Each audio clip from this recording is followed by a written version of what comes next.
এ বিষয়ে আরো খবর জানাতে আমাদের সাথে নওগাঁ থেকে যুক্ত হচ্ছেন রাকিব রায়হান ও নাটোর থেকে নাজমুল হাসান। প্রথমে চলে যাচ্ছি নওগাঁয় রাকিবের কাছে। রাকিব, প্রশাসনের কেউ নিহতদের পরিবারের সাথে যোগাযোগ করেছে কিনা জানাবেন। এছাড়াও জানতে চাই সেখানকার সর্বশেষ কি খবর আছে আপনার কাছে।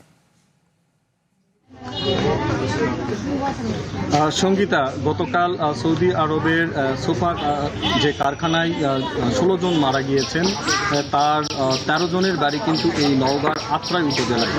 যদি এক কথায় বলি তাহলে এই গোটা আত্রাই জুড়ে কিন্তু একটি শোকের মাতম চলছে। নিহতদের পরিবারে কিন্তু হাহাজারিতে ভরে উঠেছে এই অঞ্চল। আর প্রশাসনের কথা যেটি বলছিলেন, এই গতকাল রাতেই এই উপজেলা প্রশাসনের পক্ষ থেকে এখানে প্রতিটি পরিবারের সাথে কথা বলা হয়েছে এবং আশ্বস্ত করা হয়েছে যে আইনি যে পরামর্শগুলো রয়েছে, সেই আইনি যে সহায়তা রয়েছে সেই সহায়তাগুলো দেওয়া হচ্ছে। আমরা এই মুহূর্তে একজন নিহত স্বজনের মায়ের সাথে কথা বলতে চাই। তিনি আসলে তার 2টি সন্তানকে হারিয়েছেন, তার সঙ্গে একটু কথা বলতে চাইবো এবং তারা আসলে কি চাচ্ছেন একটু জানতে চাইবো। আন্টি, আপনারা এই তো আপনার 2টি সন্তান তো নিহত হয়েছে, কখন আপনার সন্তানের সাথে শেষ কথা হয়েছিল এবং কি চাচ্ছেন একটু বলবেন। বাবারও কালকে সকালে ম্যাচ দিলাম, বেটার সাথে কথা হচ্ছে। বাবা সালামে কি দেওয়া করছে, মা ভালো আছে। মারও ঝিলে তো গন্ডগোল হচ্ছে, মা বাবু আরো মারিছে, মা বিয়ে ভাগছে। আর আমার বাবা শেষ কি কথা হয়েছিল আপনার ছেলের সাথে? ওই শেষ। এখন কি চাচ্ছেন? এখন চাচ্ছি বাবা আমার সাওয়াল আমার বুকে ফিরিয়ে দাও। প্রশাসনের পক্ষ থেকে আপনাদের সাথে কোনো যোগাযোগ করা হচ্ছে কিনা?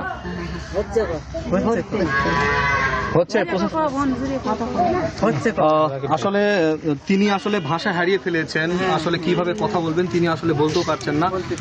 আমরা এই সকাল থেকেই কিন্তু এই যে কালিকাপুর ইউনিয়নের যেই এই গ্রামটিতে রয়েছি, এখানে 4 জন নিহত হয়েছেন। তবে এখন পর্যন্ত আমরা কিন্তু প্রশাসনের সরাসরি যে একটি পদক্ষেপ সেটি কিন্তু আমরা দেখতে পাইনি।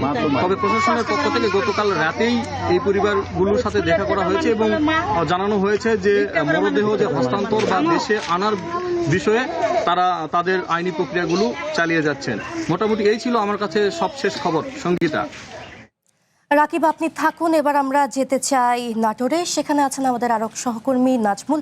নাজমুল, নিহতদের স্বজনদের দাবি নিয়ে প্রশাসন কি বলছে এবং এছাড়াও জানাবেন মরদেহ আনার প্রক্রিয়া শুরু হচ্ছে কিনা।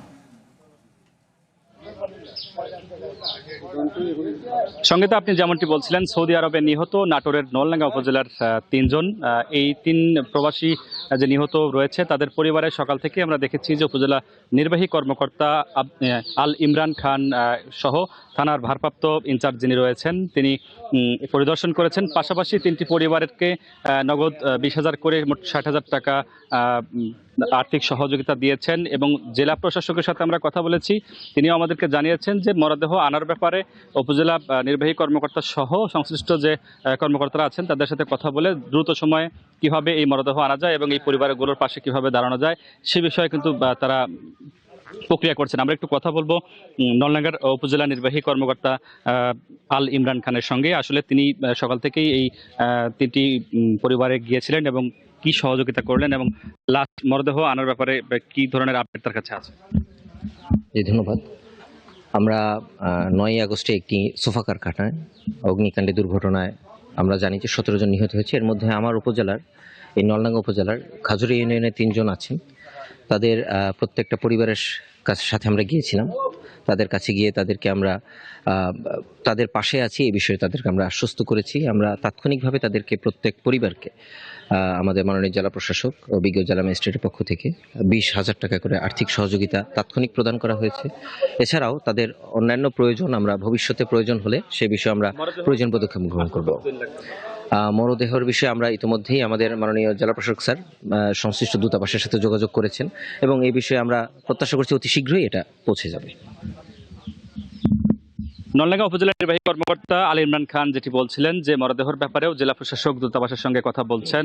আর পাশাপাশি এই ইউনিয়নের ইউপি চেয়ারম্যান যিনি ছিলেন তিনি গতকাল থেকেই আমরা লক্ষ্য করেছি যে এই যে নিহত পরিবারের পাশে সার্বক্ষণিক খোঁজখবর নিয়েছেন এবং তাদের কি ধরনের সহযোগিতার প্রয়োজন আছে না আছে সেই বিষয়ে কিন্তু খোঁজখবর রেখেছেন। এবং নলডাঙ্গা উপজেলা নির্বাহী কর্মকর্তা সহ থানা ইনচার্জ ভারপ্রাপ্ত যিনি আছেন তারা ঘটনাস্থলে উপস্থিত রয়েছেন এবং পরবর্তী পদক্ষেপ সম্পর্কেও তারা আপডেট রাখবেন। সঙ্গীতা, এই ছিল নাটোর থেকে সর্বশেষ।